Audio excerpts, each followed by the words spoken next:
हुकूमत ने अगर फैसला कर लिया तो वो इमरान खान को गिरफ्तार कर लेंगे। राना सनाउल्लाह ने इमरान खान को धमकी दे दी।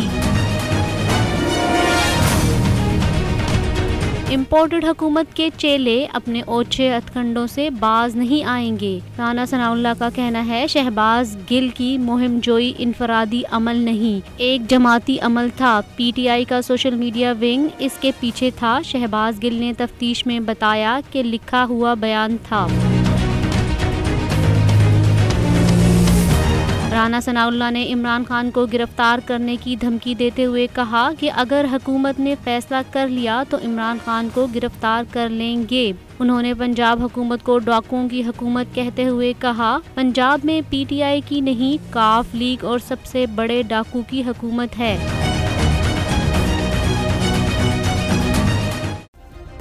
सब्सक्राइब करें और बेल दबाएं ताकि कोई खबर रह न जाए।